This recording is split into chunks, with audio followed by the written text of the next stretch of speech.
This is a presentation discussing Chapter 4 on political economy and its relation to media today.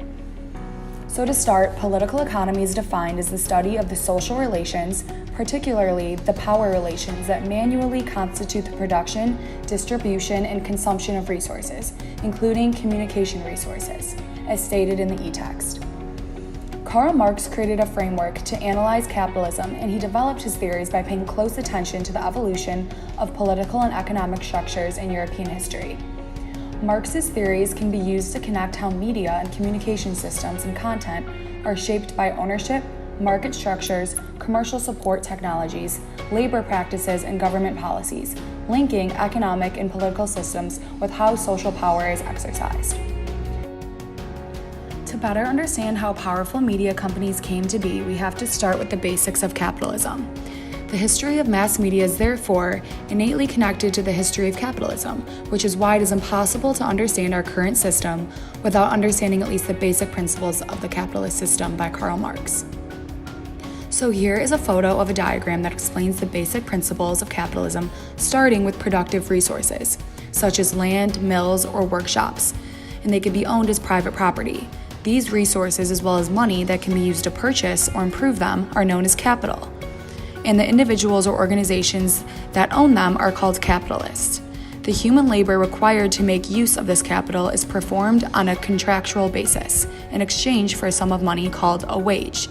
Capitalists therefore employ wage laborers to produce goods and services known as commodities that are then exchanged within a market system in which their price is partially determined by the relationship between supply and demand. The difference between the cost of producing commodities and their exchange value is called a profit. Capitalists accumulate profits, which are then used to acquire more productive resources and employ more wage laborers. Profit is thus converted to capital, which is then used to generate more profit, and so the cycle goes on, as you can see in the diagram. This exact process of capitalism is what led to things such as the Industrial Revolution in our history. Next, I will introduce you horizontal and vertical integration in media industry.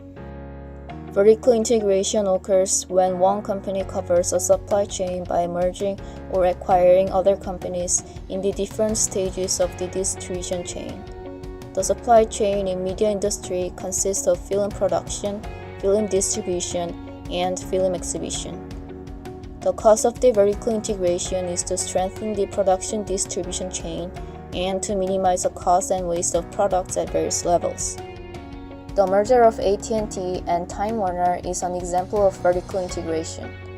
These two companies merged together to expand their distribution channel and offer their customers new ways to access TV and other media contents. On the other hand, horizontal integration is a business extension strategy where one media company tries to control other media company that is in the same level of value chain. In other words, it is the merger of two or more kind of media companies that are engaged in the same line of business. Most of the companies use this strategy to increase their sizes. The companies also use this integration to approach new customers and diversify their products. Disney's acquisition of Pixar is an example of horizontal integration. These two companies merged together to become bigger and increase the market share in the media industry. Disney used horizontal integration again to acquire Fox to dominate the industry. Both Disney and Fox are engaged in the same business area but merged to become one big company. The culture industry has become a large part of the lives of people that consume media in any form. By these people doing anything from watching television to playing video games, they are suppressing their real lives by being enthralled by the media presented before them, such as their economic standing and personal lives. This is a form of mass manipulation, leading people to forget about the real world for the time being that they are consuming the media. It can even take place without us realizing it is happening, and can often be coming from government-controlled stations and channels. As a conclusion, there are many examples of concentration in communication industries, but the question remains, how and why did neoliberal policy lead to this?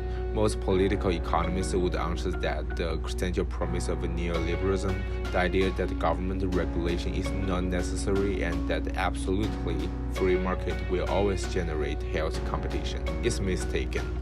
They would point back to Marx's basic framework and argue that the goal of capitalists is to accumulate more and more profits via processes of commodification and thus left to their own devices and outside of government regulation. Market will always tend toward oligopolies, if not monopolies.